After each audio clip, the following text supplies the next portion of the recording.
Bom, a gente vai falar sobre a situação ainda, né, da participação e omissão das forças de segurança no 8 de janeiro.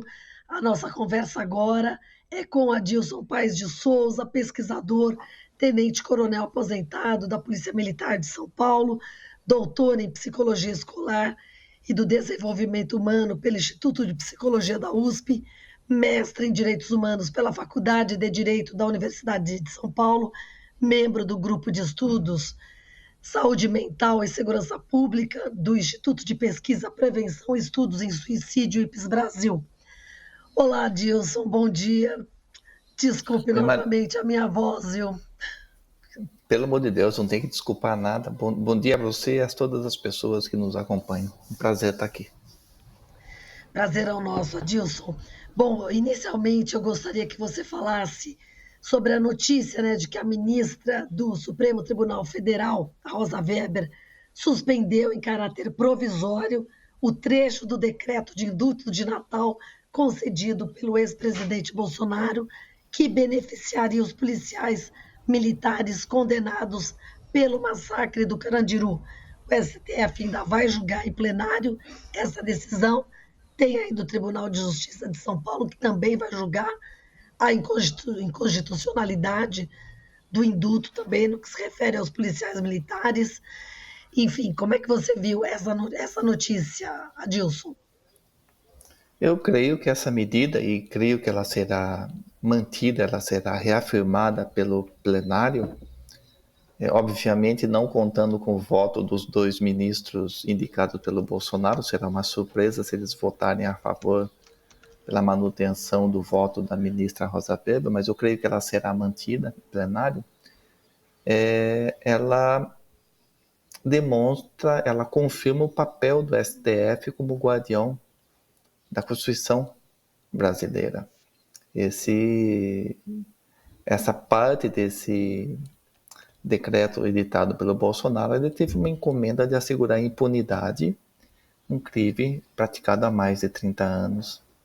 E coisa que ele já prometeu que ia fazer, que ele, enfim, ele materializou algo que ele já vinha falando há muito tempo. Então eu recebo isso como uma boa notícia. Não se podia esperar outra atitude da ministra STF e agora esperamos em breve que seja confirmado pelo plenário. Marilu, pelo TJ de São Paulo só vai caber estabelecer a individualização das penas de cada agente. A constitucionalidade será apreciada, foi pela ministra Rosa Weber e será apreciada pelo STF. Ao TJ de São Paulo cabe única e exclusivamente estabelecer a pena de cada policial. Eu creio que algumas manobras protelatórias poderão vir ainda pelo TJ, coisas do tipo demorar para marcar a sessão de julgamento que vai individualizar as penas. Mas, ao que tudo indica, a condenação será mantida e os policiais serão presos. Certo, e Adilson, falando das imagens, né, que o Fantástico mostrou, enfim, e que as emissoras de TV estão colocando no ar, as imagens que mostram os policiais legislativos enfrentando os golpistas no Congresso Nacional, com câmaras acopladas, né, nos uniformes. Esses agentes registraram aí toda a ação na invasão aí desses terroristas, né? Como é que você tem visto essas atitudes, né, desses policiais, agora que a gente tem até mais detalhes de tudo sobre o que aconteceu? Essas imagens que os policiais legislativos nos proporcionaram através das câmeras, com a atuação deles, comprovam ainda mais o quanto que as forças, o Exército Brasileiro e a Polícia Militar foram omissas e de uma maneira até ativa participaram dos atos terroristas ao não fazer nada. A única tropa que estava agindo lá era dos policiais legislativos. E nesse sentido me causa estranheza o silêncio do ministro da Defesa e do comandante do Exército Brasileiro. Eles simplesmente ignorar a opinião pública e acham que não devem dar explicação nenhuma à sociedade, quando eles são o que mais devem falar. Exato. Agora, o ministro Benedito Gonçalves, do TSE, numa ação em andamento na corte, proposta até pelo PDT, decidiu incluir na investigação judicial em curso aquela chamada minuta do golpe, né? Documento cujo conteúdo é considerado inconstitucional, né, Adilson? O Gonçalves, o ministro, concedeu prazo de 3 dias, ou a partir de ontem, portanto, hoje já são 2 dias, para que o ex-presidente Bolsonaro se manifeste, né? Enfim, qual que é a tua expectativa, e principalmente nessa questão da responsabilização do ex-presidente Bolsonaro?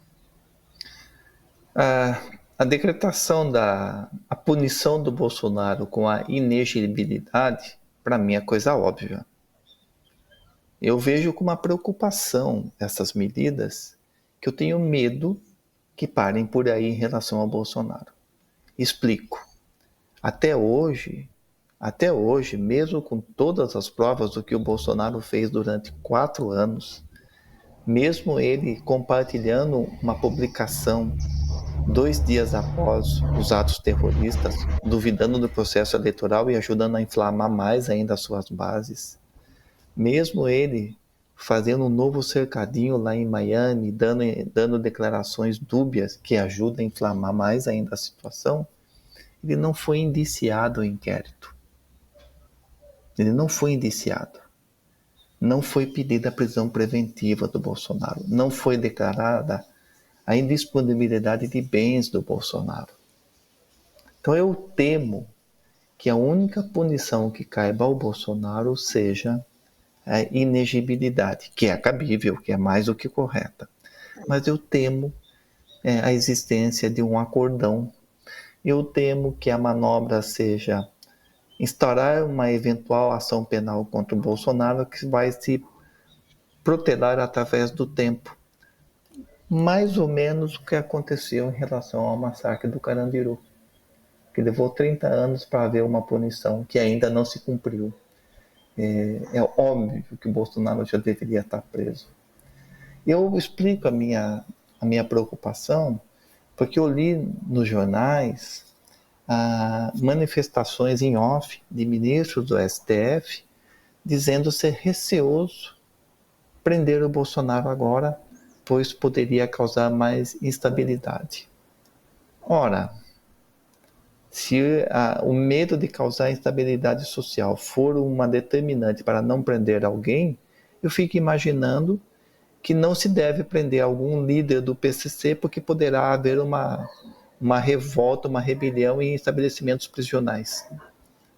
Nesse sentido, o crime venceu.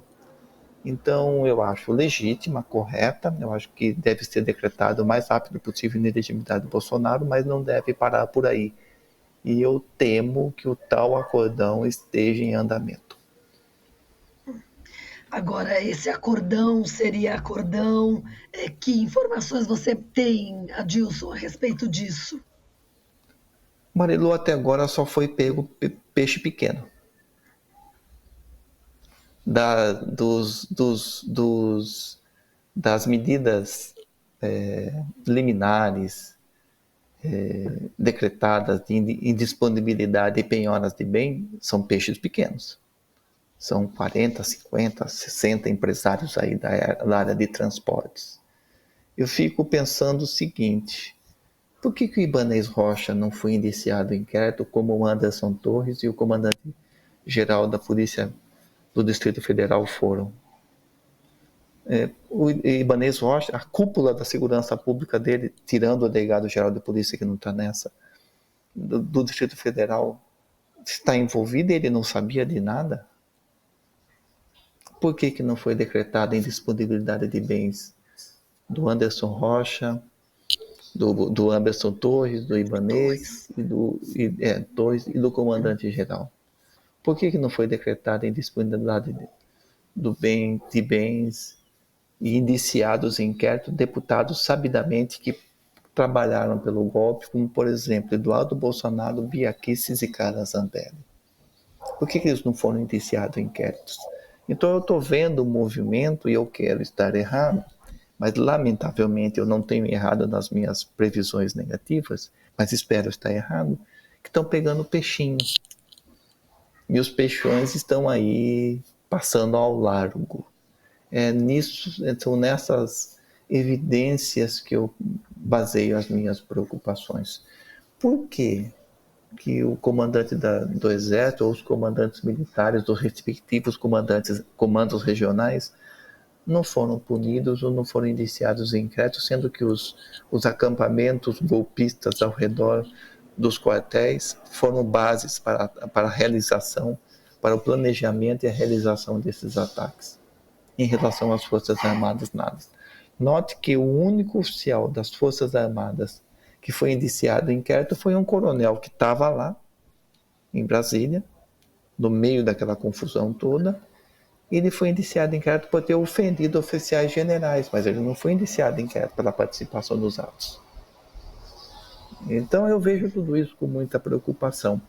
Em São Paulo, Marilu, o atual secretário da Segurança Pública, ele não cumpriu a ordem do Alexandre de Moraes. Qual que era a ordem do Alexandre de Moraes? Logo depois do que aconteceu em 8 de outubro. Desocupar imediatamente o entorno dos quartéis e conduzir as pessoas ao distrito policial para serem registradas, serem qualificadas. O secretário de Segurança Pública desmobilizou o quartel, os acampamentos, mas não conduziu as pessoas para a delegacia. Ou seja, ele não cumpriu essa ordem do TSE, do ministro Alexandre de Moraes. O que o ministro Alexandre de Moraes fez até agora? O que se sabe, nada. O que o governador do estado de São Paulo fez até agora? Nada. O que o Ministério Público do estado de São Paulo fez até agora? Nada. Por quê? Ele não descumpriu uma ordem do ministro? Nesse contexto de terrorismo?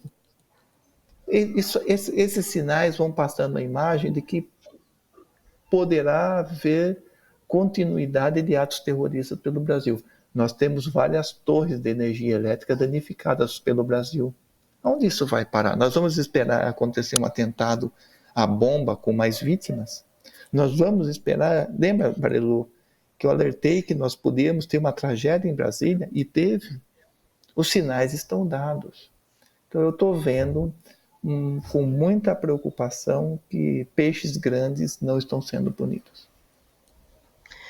Agora, Adilson, o governo do presidente Lula já dispensou ontem 40 militares que recebiam gratificação para atuar na coordenação de administração do Palácio da Alvorada, que é a residência oficial, e ainda a gente sabe que a medida atingiu também militares de baixa patente da Marinha Aeronáutica e Exército, que também atuavam na coordenação de administração do Palácio, e também o órgão Gabinete de Segurança Institucional. E aí, no caso do GSI, a gente tem o tenente-coronel do Exército, Marcelo Ustra, da Silva Soares, né? Enfim, parente daquele general Ustra, torturador durante a ditadura militar. Enfim, como é que você viu esse afastamento? Primeiro, eu acho que foi mais um grave erro da equipe de transição do Lula. Eles não sabiam que o sobrinho do Ustra estava lá?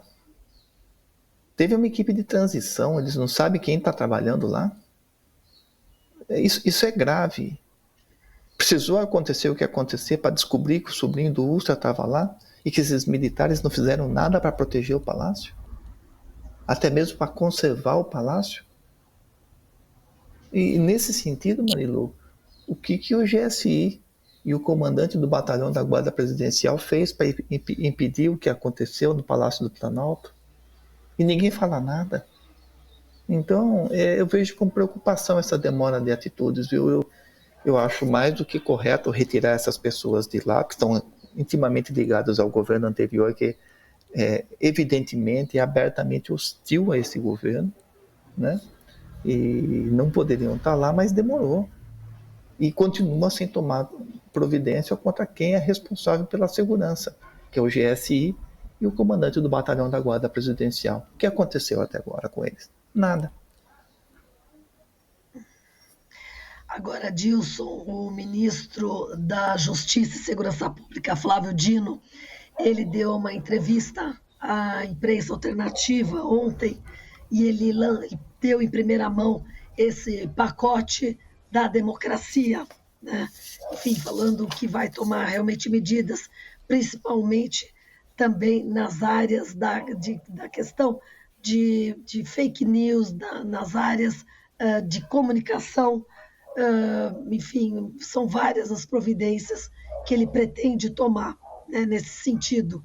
E eu queria que você comentasse, não sei se você está por dentro muito, mas eu posso trazer aqui para você algumas medidas aqui desse pacote, que inclusive a Rede Brasil Atual traz, né, para quem quiser também ter conhecimento.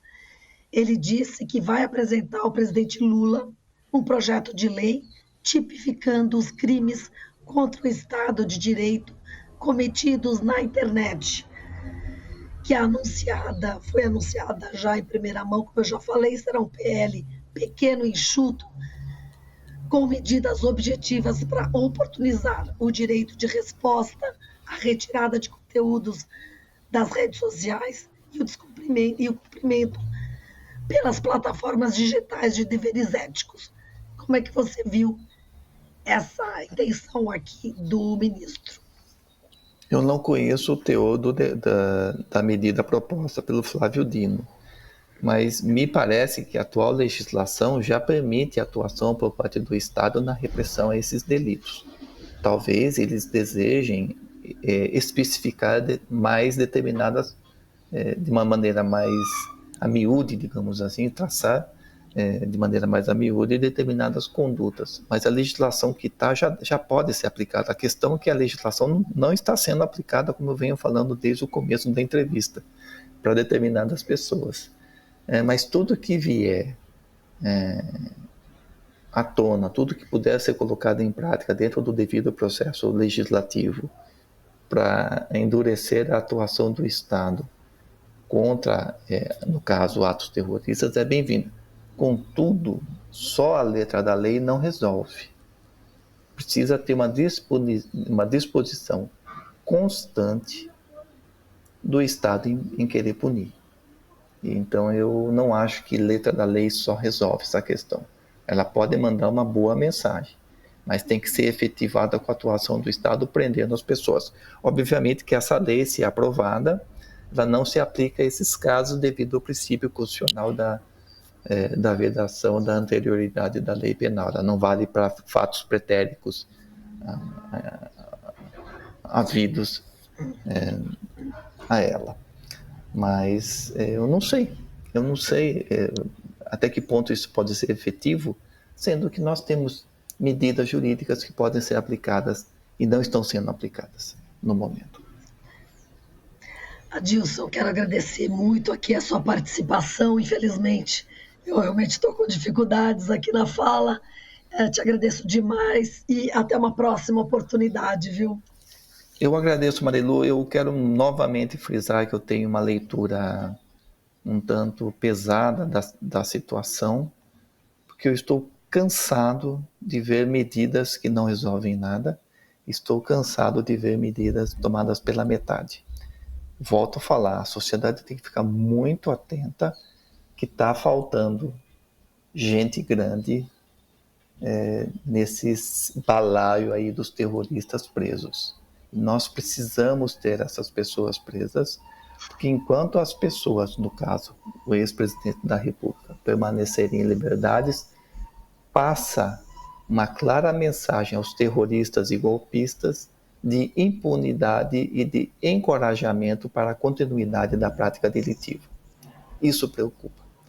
Desejo todas as melhores para você, Marilu. Desejo um ótimo dia a todas as pessoas que nos acompanham. Muito obrigada. Falamos aqui com Adilson Paes de Souza, pesquisador, tenente-coronel aposentado da Polícia Militar de São Paulo. Estamos apresentando Jornal Brasil Atual. As notícias que os outros não dão.